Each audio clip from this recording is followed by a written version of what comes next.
Thank you, Larry. Is that a first? Is that a first? It's first in a long time, at least. It's great to have you here. Thank you. There is nothing quite like sitting a half mile from the shore off the face of a massive glacier, watching and listening, especially listening because the noise is tremendous, as it slowly grinds its way to the sea. Anne Lamott tells us that there are only 3 prayers that need to be said: help, thanks, and wow. Irene and I prayed without ceasing during those couple of days as our cruise ship sailed into Glacier Bay National Park and then past Hubbard Glacier. Wow was on our lips nonstop. I was actually going to give you a little slideshow today of the glaciers, some of the pictures we took, but this is one of those cases where there is no way that pictures do it justice. Just to give you a little sense of scale, the face of Hubbard Glacier is more than 6 miles across, the face of the glacier itself, and it's more than 400 feet high. And it's not unusual to see it calve chunks of ice the size of small office buildings into the ocean as it sloughs off pieces of itself with a deafening roar. We learned a lot about glaciers on our trip. We learned that they're moving rivers of ice that result from snowfall that's packed down at higher altitudes over centuries. The face of the glacier that you see from the water is an accumulation of snow from decades or even centuries ago. So when you look at the face, you're looking back in time, sort of the same way that when you look up at night and see the stars, you're seeing light that has traveled a long way and a long time. We also learned that glaciers can move at alarmingly fast speeds. The term moving at glacial speed or moving at a glacial pace is really a misnomer. It's usually used to mean that something is happening very slowly, but the truth is that glaciers can advance and retreat by tens and sometimes hundreds of feet a day. Glacier Bay itself as a body of water didn't even exist back in the mid-17th century when the first white explorers mapped out the area. It was simply a coastal plain that was inhabited by members of the Tlingit tribe, rich in wildlife and other resources. In less than 100 years, a hiccup really in geological time, the massive glacier traveled more than 65 miles and was jutting out past the shoreline. And then in the next 100 years, it retreated more than 45 miles, leaving behind what we now know as Glacier Bay. It didn't exist until the mid-18th century. And then in the past 100 years again, it's retreated another 20 miles or so. What impressed me, too, about these glaciers is their creative power. As these rivers of ice slide slowly to the sea, their massive weight carves deep scars into the face of the earth. It's glacial movements that created the fjords of Norway, the mountain faces of Yosemite National Park, and the deepwater bays and inlets of Alaska. The pressure of the ice against the rock beneath it literally makes mountains and valleys. And now that I've bored you with all of this natural history, here's what I want to focus on today, and that is the creative power, the creative force of friction. You see, it's friction that gives the glaciers their size and their power. Without friction, the snow that lands on the earth would simply, through the force of gravity, slide downhill to the sea. Without friction, you wouldn't get the massive accumulation of ice that makes up a glacier.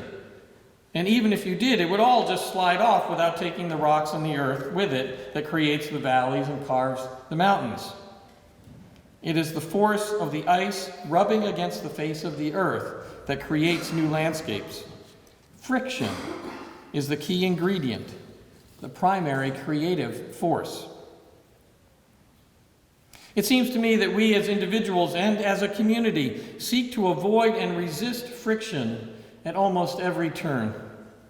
We don't like it when we encounter friction, or maybe we'll say tension or anxiety or conflict in our relationships. We'd prefer to keep things running smoothly like a well-oiled machine than to encounter the heat that friction generates. Friction, conflict, tension can make us feel uncomfortable. Perhaps in our past experiences, it's resulted in the breakdown or loss of relationships. Maybe we were never shown a good model of healthy, creative friction or conflict. Referring to the family dynamics when I was growing up, my father used to say that we should always strive to keep things on an even keel. You've heard that expression, right? Keep things on an even keel. And it wasn't until much later in my life that I realized that the only boat that is on an even keel is either dead in the water or at the dock. It's not moving forward. I wonder what your experience has been with friction or conflict in your relationships and where you find yourself on the resistance to engagement scale. Here in our congregation, I encounter resistance to conflict all the time. Just this week, a member called me to express concern over the well-being of another member. The first member had received an email from the second that seemed to suggest that there was some tension in their relationship. And when I urged member number one to pick up the phone and call member number two to check in and see what was going on, member one gently declined and said, "I just wanted you to know that there might be something going on. As long as you think they're all right, I don't feel comfortable calling them." One of the most dangerous conflict avoidance techniques we can engage in this or any other community is triangulation. Triangulation is when there is tension in the relationship between person A and person B, but neither of them will talk about it directly with each other.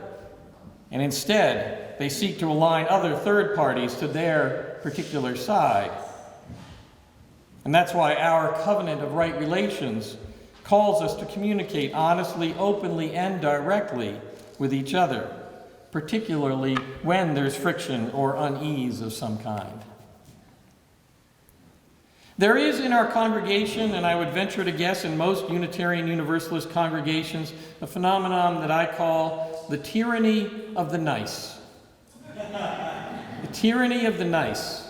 In my experience, we place a much higher value on all getting along than we do on digging down and exploring our differences. Of really rubbing up against each other the way the glacier rubs against the face of the earth. We seek to be nice to each other at virtually all costs. We don't want to rock anyone's boat, and we certainly don't want our own boat rocked either. And this is perhaps a natural outflow from all the friction and tension we are forced to face in our daily lives. We want our church to be a place where we can get away from conflict, not another source of it. Why would we voluntarily participate in a community that is rife with conflict? I think that some of Cheryl Walker's discomfort with our faith, you remember what she wrote or I read earlier, it reflects our unwillingness to engage in healthy, creative conflict in our congregations. Our resistance to friction and to tension results in a sameness, a blandness that stands in the way of achieving our excellence. Here's how she says it, I'll remind you. She said, "I love the promise of this faith, but when I, as a person of color, look at us, I wonder, how can we say we affirm our principles and yet fail to accomplish the most simple yet difficult task, creating a community where everyone can come and be who they are?" Walker expresses her deep concern for the need to conform, and in her case, as an African American, specifically to conform to the dominant white paradigm of our tradition.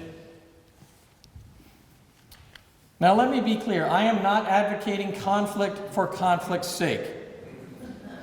In many ways, it's wonderful that we all get along with each other as we do.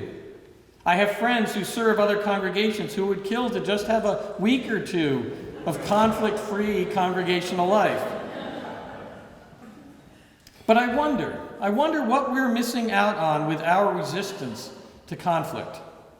How much more and better we might be were we to create a community where our deep love for each other was based on our deep knowing of each other, in an environment where we're given permission to express ourselves in all our fullness and diversity. Only a community that encourages the full expression of the self and that really engages the resulting conflicts in creative ways can truly thrive. As many of you know, I lived life in the corporate world before going into the ministry, and I remember when brainstorming was all the rage in the corporate world. As you probably know, when you brainstorm, you meet as a group and offer up any and all ideas that you can come up with. And a hallmark of brainstorming is that we don't judge or criticize or discard any ideas. The phrase, "there are no bad ideas," is the touchstone of the brainstorming process. Brainstorming was thought to unleash the creativity of the participants, creating an open and accepting environment in which people were free to express themselves fully without fear. Well, it has since been shown that there are, in fact, bad ideas, and that brainstorming isn't the best way to solve problems or encourage creativity. One author has written that for nearly 70 years, brainstorming has been used to stifle, not stimulate, our creative juices.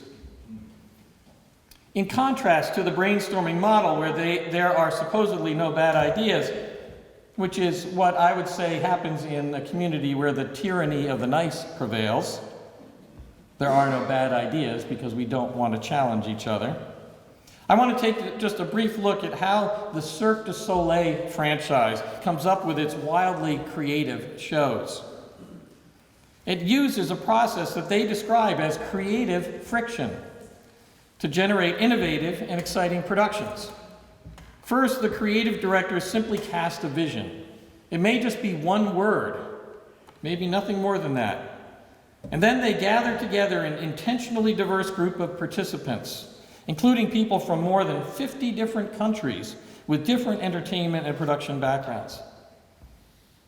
Cirque du Soleil's culture of innovation and creativity encourages honesty and judgment when ideas are explored.